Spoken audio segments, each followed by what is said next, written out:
Hello, everyone. We are here this morning with Mr. Kelcey Brackett, who is running for House District 91. Thank you for coming today. Thanks for having me. Awesome. So we'll get right into it. First question, why are you running for Iowa House District 91? Well, I've spent a few years now on the city council here in Muscatine, and a lot of people had reached out to me and said that they'd really like to see what I've done at the city council level taken to the state house. And I feel that that's a level of cooperation with others that I've been able to learn how well that can work at the city council level. And it's something that I think that we're missing at the state house. We've got too much division, not only in our country, but also in our state. And I really want to take my style, and represent the people of Muscatine at the State House and being able to bring cooperation and new ideas to get things done. The Iowa House handles a wide variety of topics for the citizens of the state of Iowa. What experience do you have that you feel qualifies you for this office? Absolutely. So I have spent, over 20 years here in Muscatine. I'm a native Iowan, but been in Muscatine for over 20 years. And a lot of that time I've spent in a consulting role. So I've been out working with businesses, business owners, and, numerous staff in those businesses. And I hear, what they have to say, and that's something that I've carried forward as well in my role on city council, where, I go out and I talk to people. I find out what issues are important to them, what makes their daily lives better and what makes their daily lives worse. A good example would be here recently, in the past year, it was brought to my attention that we have some people that live in manufactured housing parks here in Muscatine those parks have been purchased by out-of-state companies that came in, cranked the rent up, in some cases 60% or more increase in the rent, as well as adding on additional fees. And then if those individuals cannot keep up with those increases, they can be forced out of their homes. And if they can't move that manufactured home to another park, then they actually stand the risk of losing the entire home, even if they own it. And things like that really, that really upset me when I found out about that. And I've been working to try and fix that already. And I hope to take that fight to the State House. Great. COVID-19 has driven many decisions made by all levels of government and households in Iowa. After the health and safety of Iowans, what are your biggest concerns the state will face to continue throughout this pandemic? Yeah, and this is something that I've been experiencing here, just locally in my role on the city council. We had to look at budgeting issues, because we didn't really know what was going to happen with the tax revenue that was coming in for the city. And fortunately, we were able to handle that. But really, the economic impact is one of my biggest concerns after health and safety.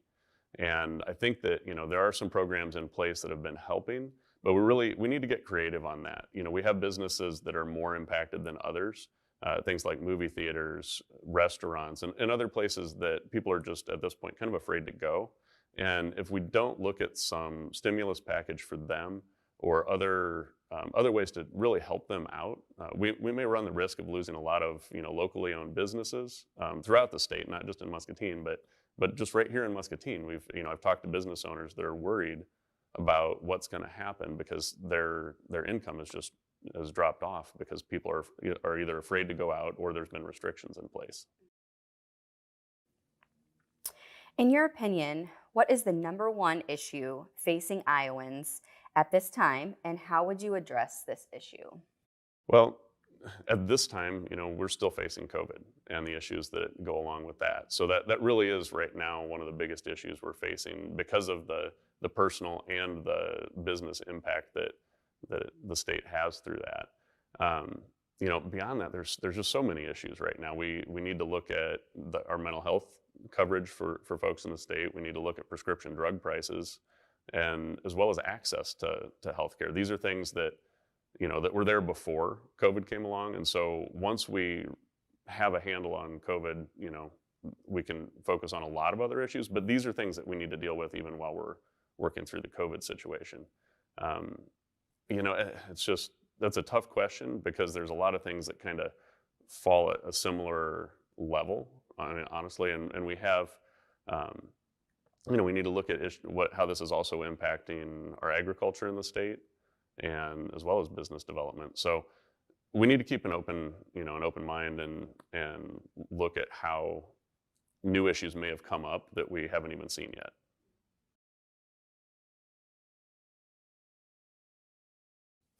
Statewide offices are unique in that they require you to balance what's best for your district and what's best for the state as a whole. How do you plan to handle this? Well, this is something where I am going to be looking for cooperation from people both in my own party, as well as people that are not registered with the party, and people with the opposing party. And I don't even like that term opposing. That's one of those things where I've been trying to let people know that, the best way to get things done is through cooperation. And so that can be taken to this particular question as well, because while I'll be representing this district, and which is predominantly Muscatine and some of the surrounding area, I'm going to be working with people from all over the state. And so I will be looking for those other representatives that are willing to come to the table regardless of party, and work together for solutions that benefit not only Muscatine and District 91, but also would work to benefit the whole state. And I think, Muscatine is very representative of a lot of communities in the state of Iowa that, that are outside of the Des Moines area or the Quad City or Cedar Rapids areas. Those areas are a little bit more unique because they're large, and, Muscatine, though, is very representative of the state. And so I feel that things that work well here can work well in other places, and that's how I hope to get that cooperation. Great. If you win the election, how will you work with fellow representatives to better the lives of Muscatine County residents? Absolutely. So I think really this comes down to common sense. What makes sense for Muscatine and bettering the lives of our residents would also help others in the state.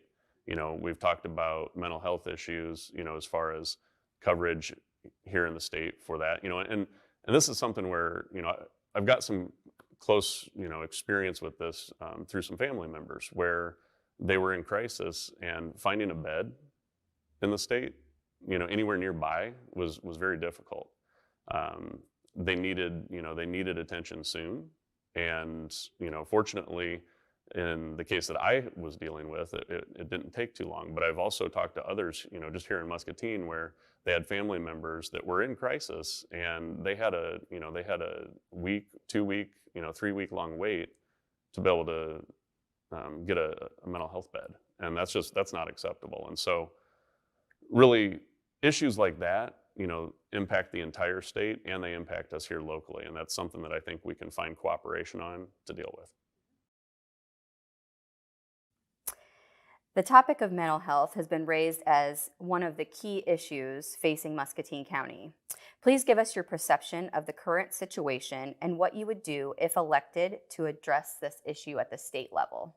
Absolutely. And this is an area where, as I'd mentioned, I've had some personal experience through family members with this, but I really think we need to bring the experts on this to the table and find out what they feel would work the best as far as putting programs in there that maybe are a little different than what we have right now. I know that we've seen some turmoil in Muscatine through our county board with the mental health region and how that's been handled.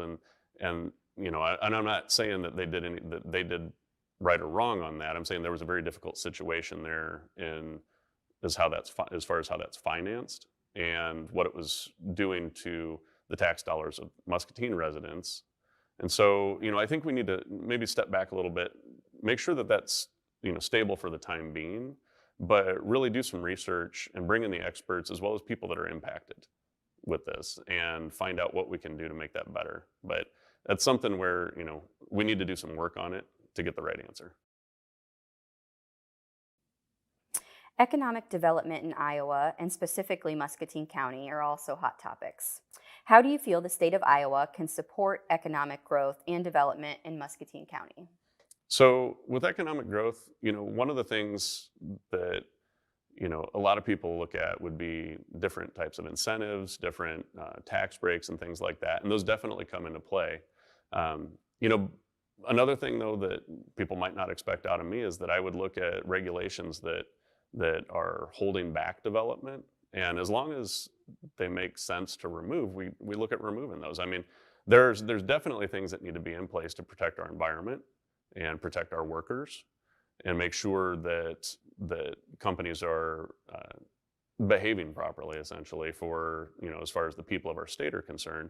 But there's no reason to have unnecessary regulations in place. If there's something that doesn't make sense, we need to get rid of that, and that would allow the market to push forward on its own. If there's appropriate incentives to bring things forward, especially for startups, for mom and pop type businesses, that we really need to get back to more of that. We need that hometown feeling in businesses. I'd definitely be looking to that. But I'd like to hear from people on what would help them grow. As a former small business owner myself, I know there was assistance from different organizations that was helpful, and I would like to talk to folks about what they would like to see put in place. The state budget will be more complex than normal over the foreseeable future due to COVID-19 and the federal government support. How will you stay prepared for making these complex decisions? Well, as I'd mentioned earlier, one of the things we did here in Muscatine was we proactively went through the budget and removed items that did not have to happen right now, things that we could put on a delay until we could see how the budget would stabilize. So some other things that we might need to look at is, some of the ways that the tax laws are set up, and make sure that things are correct there. Make sure that we're not giving deductions or exemptions to things that are not, that are no longer relevant. And so, because we are gonna lose some revenue in different areas, as I'd mentioned, with restaurants, movie theaters, other other entertainment type options, things like that, probably just aren't. We may not be back to normal for a while, and so this is where being conservative on spending is critical. That's, as I said, that's what we pushed here in the city of Muscatine, and it's brought us through really well. We at this point we're able to start up new projects again and get some things back on track, and hopefully we'll be back to normal before too long, and then we can move forward. Last question. What is the most important thing you would like voters to know about you that they may not already know?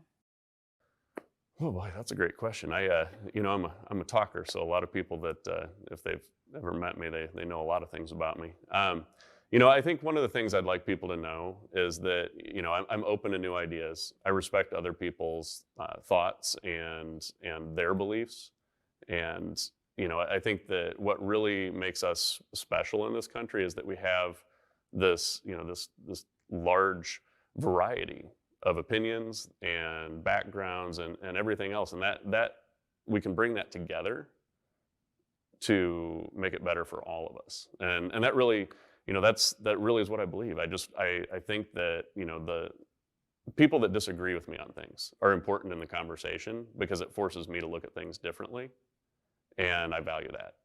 And so that's something I absolutely want to bring to the State House.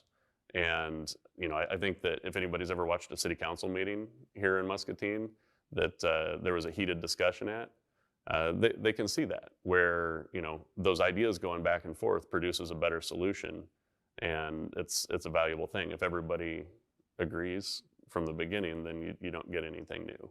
So that's what I want to do. Awesome. Well, thank you for coming today and answering all of our questions for the voters in Muscatine. Yeah, absolutely. Appreciate it. I really appreciate this. Thank you. Thank you.